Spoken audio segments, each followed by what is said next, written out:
Hi, welcome to Sunil Maths tutorial, linear algebra classes. In this video, we discuss about one very important theorem, rank nullity theorem. Rank nullity theorem. Let us see the statement. Let U of f and V of f be two vector spaces and capital T maps U into V be a linear transformation. Let U be finite dimensional vector space, then rank of T plus nullity of T is equals to dimension of U. Rank of T plus nullity of T is equals to dimension of U. These are the symbols. This symbol represents rank of T. This symbol represents nullity of T is equals to dimension of U. What is rank of T? What is rank of T? Rank of T means dimension of the range space R of T. Dimension of the range space R of T. What is dimension of R of T? What is dimension of R of T? The number of elements. The number of elements in the basis of R of T. In the basis of R of T. Remember these definitions. Rank of T is denoted by the symbol rho of T. Rho of T. And it is nothing but a dimension of R of T. Rank of T means dimension of R of T. Dimension of R of T means the number of elements in the basis of R of T. The number of elements in the basis of R of T. What is nullity of T? Nullity of T means dimension of the null space N of T.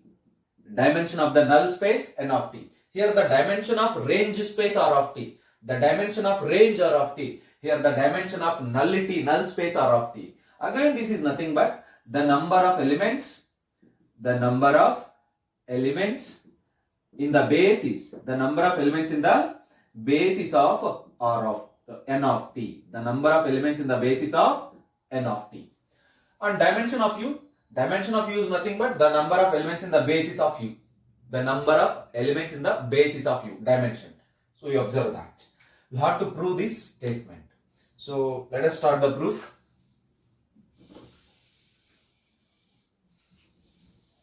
Yes, this is the proof. By given data,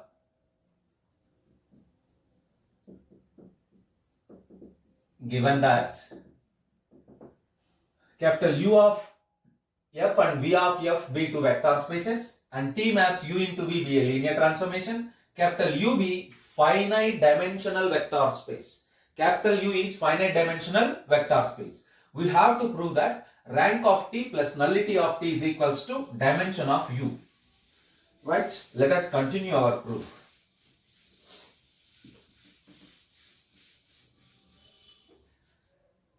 You observe that U be finite dimensional vector space. Since capital U of f is finite dimensional.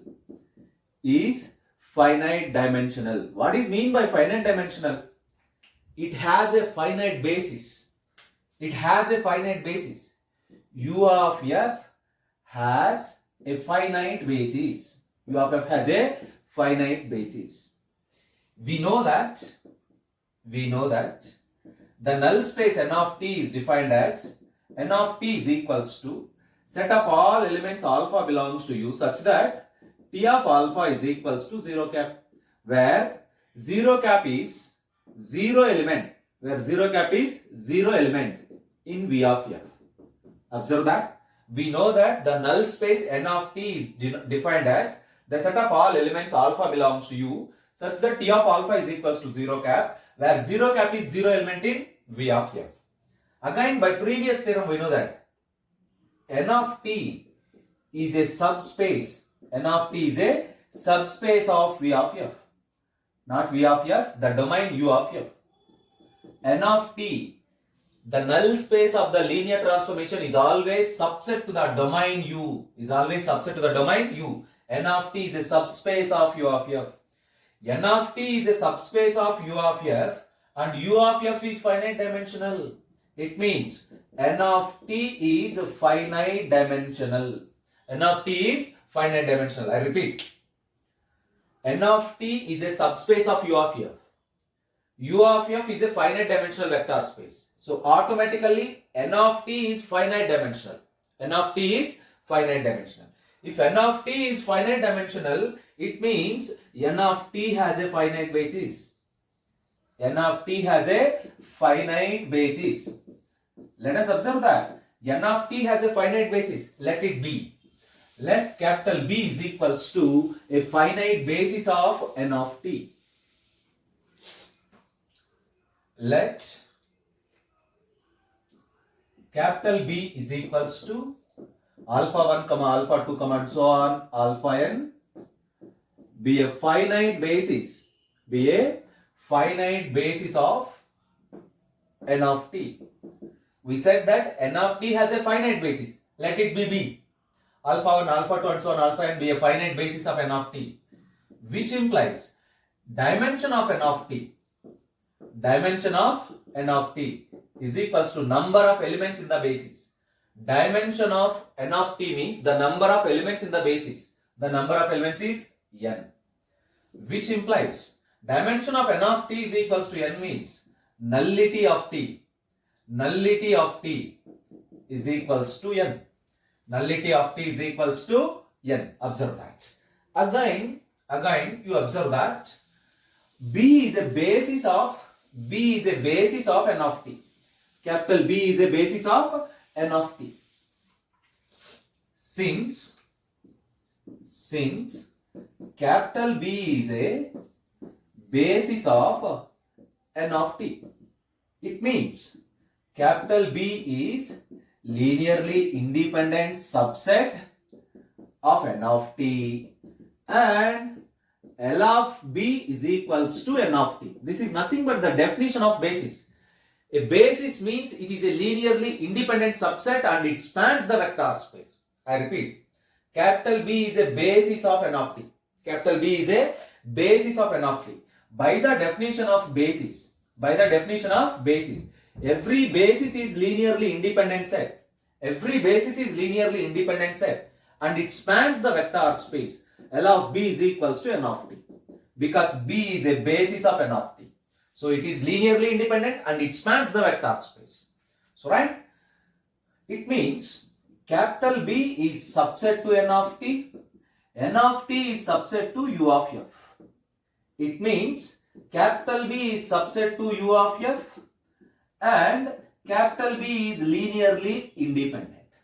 Capital B is linearly independent. This is the important fact. Capital B is subset to u of f because n of t is subset to u of f and B is linearly independent. We know that every linearly independent set is itself a basis and it can be extended to form a basis. So here we use the extension. It means capital B can be extended. Capital B can be extended to form. Capital B can be extended to form a basis of u of f. This is very important point here. Remember, B is subset to n of t is subset to u of f. So B is subset to u of f and B is linearly independent set. Every linearly independent set is itself a basis or it can be extended to form a basis. Here we take the extension. Capital B can be extended to form a basis of v of f. Capital B can be extended to form a basis of v of f. Let us define the extension is capital S.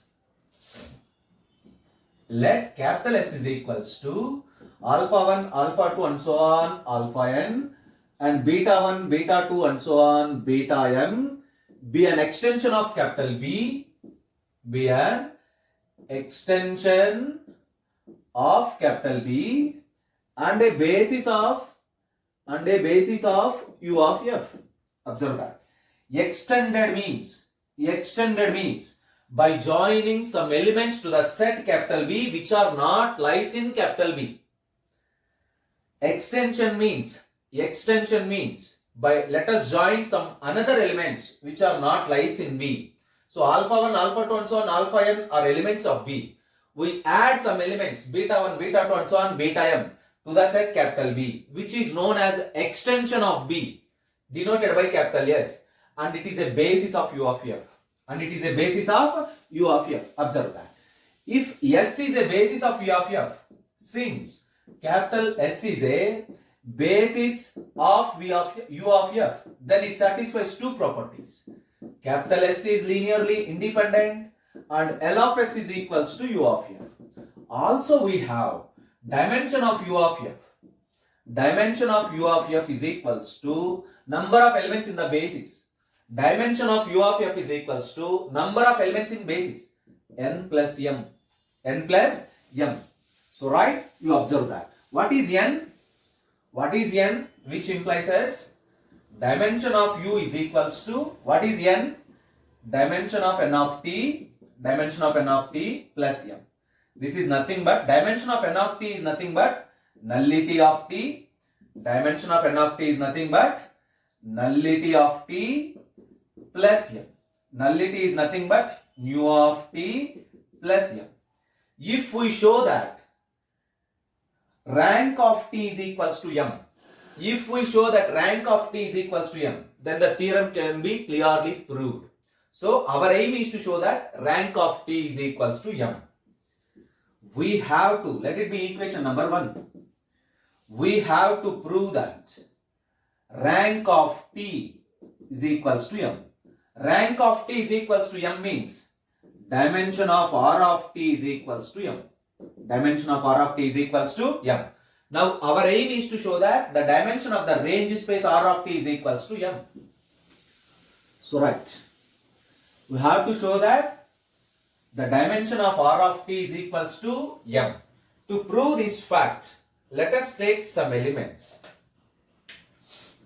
Since S is subset to U, which implies beta 1, beta 2, and so on, beta M belongs to the element, belongs to the vector space U, which implies T of beta 1, T of beta 2, and so on, T of beta M. Observe that beta 1, beta 2, and so on, beta M are elements of U of F. Then their images, T of beta 1. T of beta 1. The meaning of T of beta 1 is, it is the image of beta 1 under T. T of beta 1 means image of beta 1 under T.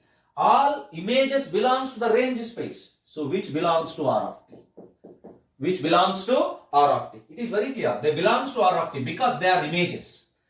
So it belongs to R of T. Now define a set.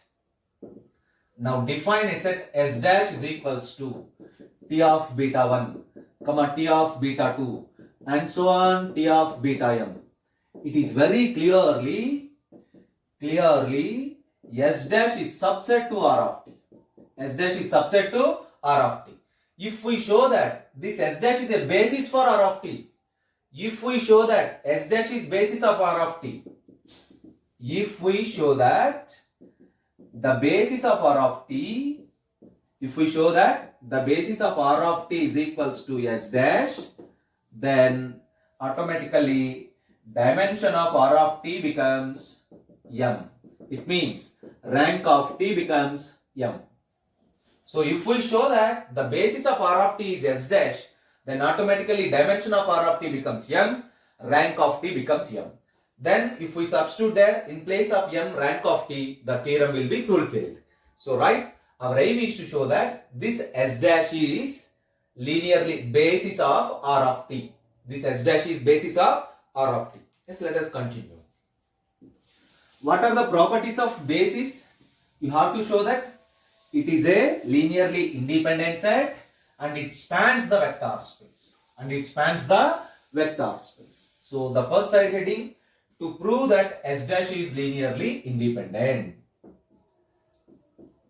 To prove that S dash is linearly independent.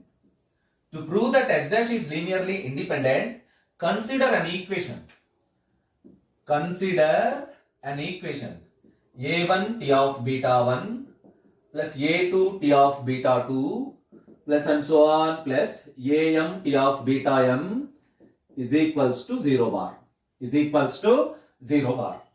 So there are images, you can take 0 cap also. So observe that where A1, A2 and so on, AM belongs to capital F. Where AIs belongs to the field capital F. AIs belongs to the field capital F. If we show that every scalar is 0, if we show that every scalar a1, a2 and so on am is equals to 0, then the vectors involved in this equation are linearly independent.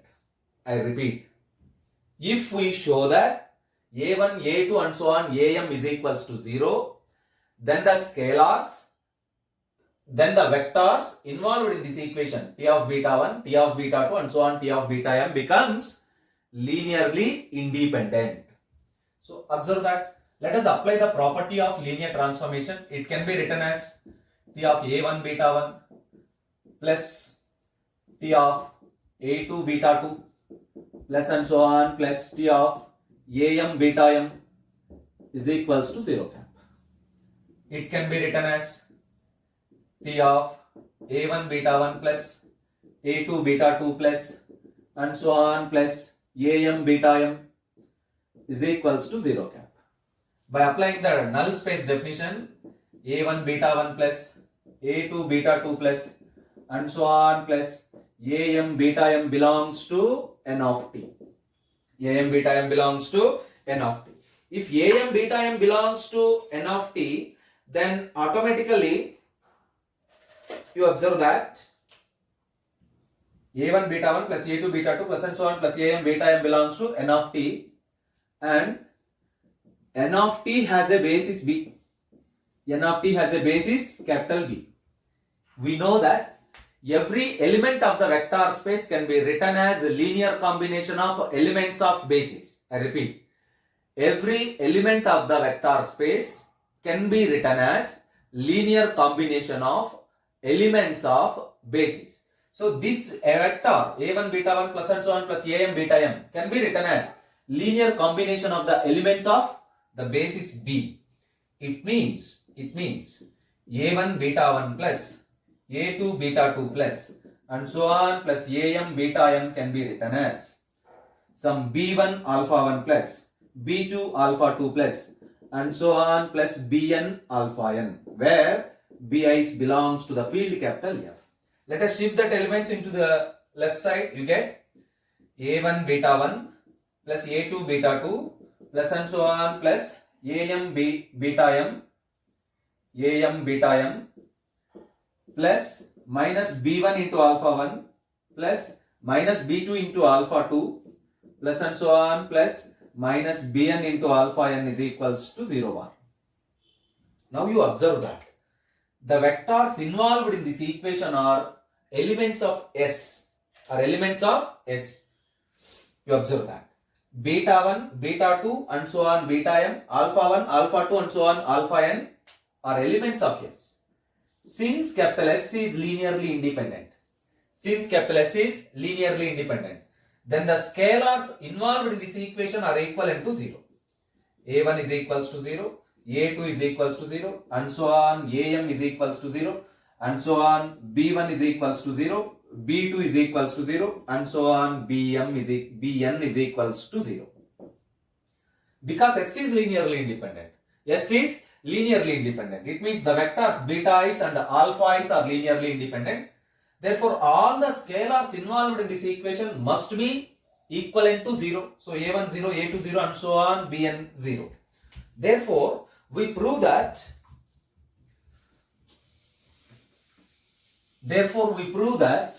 the equation a1 alpha 1 plus a2 alpha 2 plus and so on plus am, right? Observe that. Therefore, we prove that the equation a1 t of beta 1 plus a2 t of beta 2 plus and so on plus am t of beta m implies all the scalars a1 is equals to 0, a2 is equals to 0 and so on am is equals to 0. It means the vectors t of beta 1, t of beta 2 and so on t of beta m are linearly independent vectors. It means the set S dash is equals to t of beta 1 comma t of beta 2 comma and so on t of beta m is linearly independent.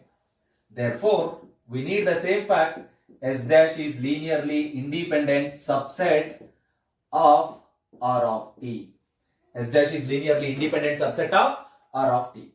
Next, we prove that this S dash spans the vector space R of t. Right?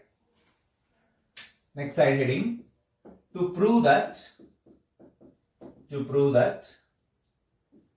L of S dash is equals to R of t.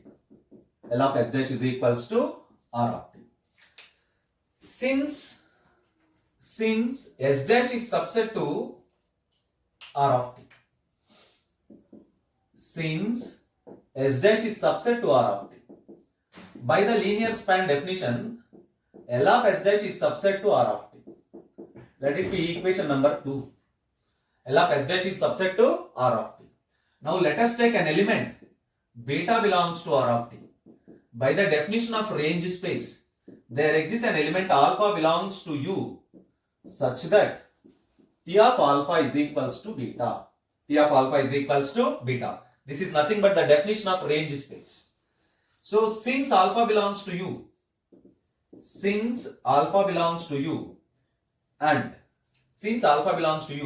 and U has a basis, capital S, with elements alpha 1, alpha 2 and so on, alpha n, comma beta 1, beta 2 and so on, beta m. Again, there is a fact. Every element of the vector space can be written as linear combination of elements of basis. Every element of the vector space can be written as linear combination of elements of basis.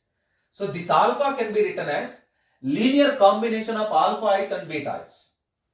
Alpha can be written as linear combination of alpha i's and beta i's. Therefore, alpha is equals to C1 alpha 1 plus C2 alpha 2 plus and so on plus Cn alpha n plus D1 beta 1 plus D2 beta 2 plus and so on plus Dm beta m, comma where these scalars Ci's, comma Di's,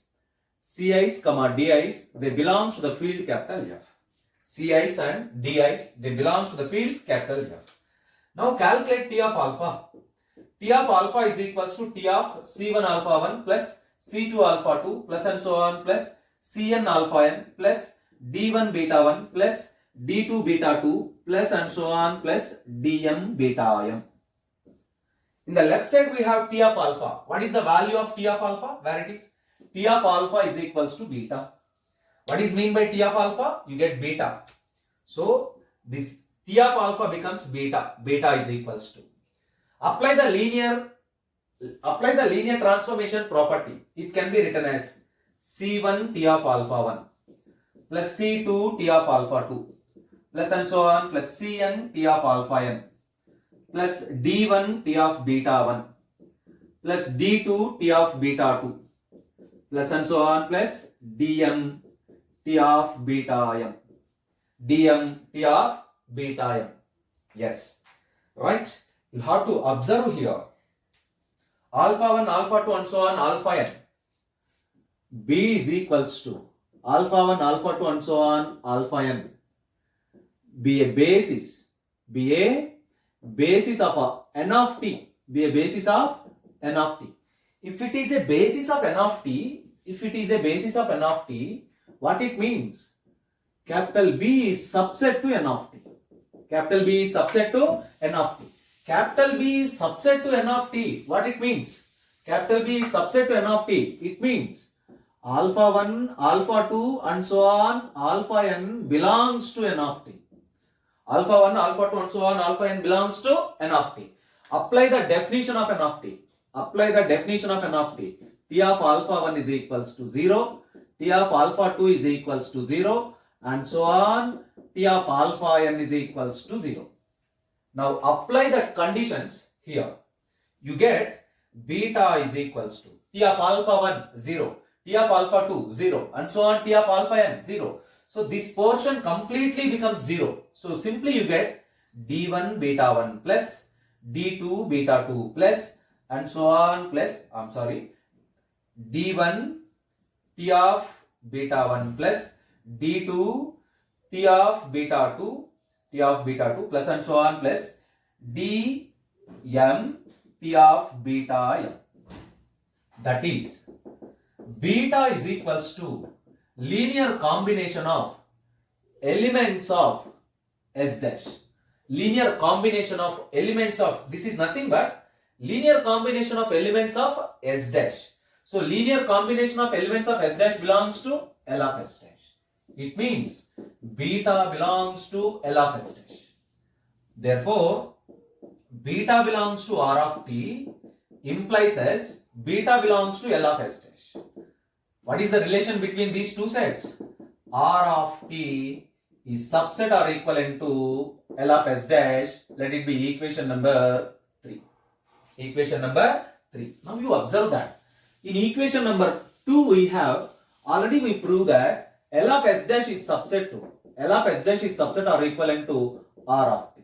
Combining these equations 1 and 2. Equations 2 and 3. From equations 2 and 3. From equations 2 and 3. From equations 2 and 3 we conclude that L of S dash is equals to R of t. L of S dash is equals to R of t. Hence, finally we conclude that. Therefore, S dash is linearly independent and L of S dash is equals to R of t. It means S dash is a basis. S dash is a basis of R of t. S dash is a basis of R of t means then dimension of R of t is equals to number of elements in S dash. Number of elements in S dash. The number of elements in S dash is nothing but m. The number of elements in S dash is equals to m. Therefore, we conclude that dimension of R of t is equals to m, which is nothing but rho of t, which is nothing but rank of t, which is nothing but rank of t. Let us substitute this point in equation number 1. What is equation number 1? Since, let it be equation number 4. Equation number 4. Using this in equation 1. Using equation 4 in equation 1. What is equation 1? Equation 1 is equals to dimension of u is equals to dimension of n of t plus m. Dimension of n of t plus m. What is m here? Rho of t or dimension of R of t. So dimension of n of t plus dimension of R of t. This is nothing but nu of t plus nullity of t plus rank of t, rho of t. Therefore, finally we conclude that.